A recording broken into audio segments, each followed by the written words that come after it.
আসসালামু আলাইকুম প্রিয় ডিফেন্স চাকরি প্রত্যাশী ভাই ও বোনেরা, আশা করি সবাই অনেক অনেক ভালো রয়েছে এবং সুস্থ রয়েছে। তো নিয়ে আসলাম তোমাদের জন্য আবার একটা নতুন ভিডিও। তো ফাইনালি কিন্তু বাংলাদেশ নৌবাহিনীর নাবিক এবং সৈনিক এমওডিসি সৈনিক পদে নতুন একটা নিয়োগ বিজ্ঞপ্তি প্রকাশ করা হয়েছে। তো আজকে আমরা আলোচনা করব এখানে আবেদন করতে গেলে কী কী শারীরিক যোগ্যতা লাগবে, কী কী শিক্ষাগত যোগ্যতা লাগবে, পুরো ডিটেলস।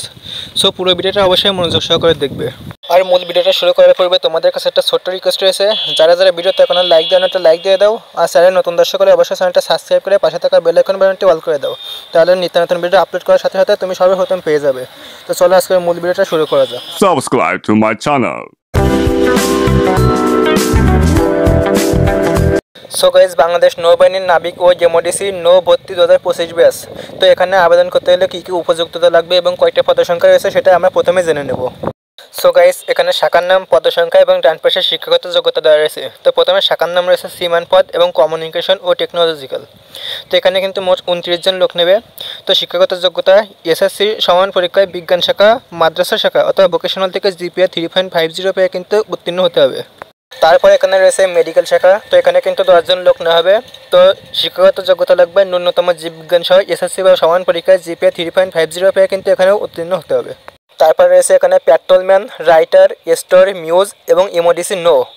এখানে কিন্তু মোট অনেকগুলো লোক নেবে, যেমন পেট্রোলম্যানে 8 জন, রাইটারে 20 জন, স্টোরে 22 জন, মিউজে 10 জন এবং ডিসি নোতে 8 জন লোক নেওয়া হবে। তো শিক্ষাগত যোগ্যতা ন্যূনতম এসএসসি বা সমান পরীক্ষায় মাদ্রাসা বা ভোকেশনাল থেকে জিপিএ 3.00 কিন্তু এখানে উত্তীর্ণ হতে হবে। তারপরে এসে কুক পেশা, স্টুয়ার্ড এবং টোপস। এখানে কিন্তু মোট 28 জন, 9 জন এবং 13 জন লোক নেওয়া হবে। তো শিক্ষাগত যোগ্যতা ন্যূনতম এসএসসি সমান মাদ্রাসা ভোকেশনাল হতে জিপিএ 2.00 উত্তীর্ণ হতে হবে। আর শুধুমাত্র টোপস পদে 13 জন লোক নেবে। এখানে কিন্তু ন্যূনতম অষ্টম শ্রেণী পাস থাকা লাগবে, অর্থাৎ এটাই কিন্তু সবচেয়ে শিক্ষাগত যোগ্যতা কম।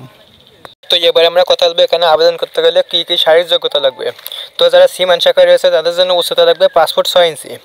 পেট্রোলম্যান শাখায় যারা রয়েছে তাদের জন্য লাগবে উচ্চতা পাসপোর্ট 8 ইঞ্চি। এটা কিন্তু সবচেয়ে বেশি উচ্চতা লাগবে।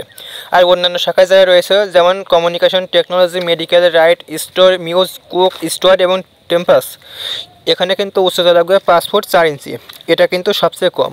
আর এমওডিসি নৌপদের জন্য উচ্চতা লাগবে পাসপোর্ট 6 ইঞ্চি। তারপর এখানে রয়েছে বুকের মাপ। তো বুকের মাপ কিন্তু সকল শাখার জন্য একই লাগবে। সেটা হচ্ছে স্বাভাবিক অবস্থায় লাগবে 30 ইঞ্চি এবং পরিষেবা অবস্থায় লাগবে 32 ইঞ্চি, অর্থাৎ 2 ইঞ্চি এখানে সম্প্রসারণ করতে হবে। তারপর রয়েছে ওজন। ওজন কিন্তু বয়স এবং উচ্চতা অনুযায়ী, অর্থাৎ শরীরের যে নির্দিষ্ট বিএমআই আছে বিএমআই অনুযায়ী কিন্তু এখানে ওজন নির্ধারণ করা হবে। তারপর চোখের স্বাভাবিক দৃষ্টিশক্তি কিন্তু 6/6 থাকা লাগবে।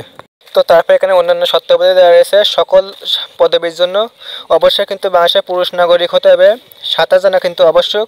অবশ্যই কিন্তু প্রার্থীকে অবিবাহিত হতে হবে। তারপর কিন্তু এখানে বয়স দেওয়া রয়েছে। বয়স হচ্ছে যারা নাবিক পদে আবেদন করবে তাদের হলো 1 জানুয়ারি 2025 হতে বয়স লাগবে 17 থেকে 20 বছর। আর যারা এমওডিসি নৌ পদে আবেদন করবে তাদের বয়স লাগবে 17 থেকে 22 বছর। এফিডেভিট কিন্তু গ্রহণযোগ্য নয়। সো গাইস, বাংলাদেশ নৌবাহিনীতে আবেদন করতে কী কী শারীরিক যোগ্যতা লাগবে এবং কী কী শিক্ষাগত যোগ্যতা লাগবে সবাই কিন্তু বিস্তারিত আলোচনা করলাম। আশা করি সবাই বুঝতে পারছো। তো যারা ইচ্ছুক অবশ্যই এখানে আবেদন করবে। সো গাইস, আজকে ভিডিওটা ছিল এই পর্যন্ত। ভিডিওটা আশা করি তোমাদেরকে ভালো লাগছে। তো ভিডিওটা যদি ভালো লাগে অবশ্যই একটা লাইক দিবে, আর চ্যানেল নতুন দর্শক হলে অবশ্যই চ্যানেলটা সাবস্ক্রাইব করে দিবে। তো দেখা হবে পরবর্তী একটা নতুন ভিডিওতে। আসসালামু আলাইকুম। Subscribe to my channel.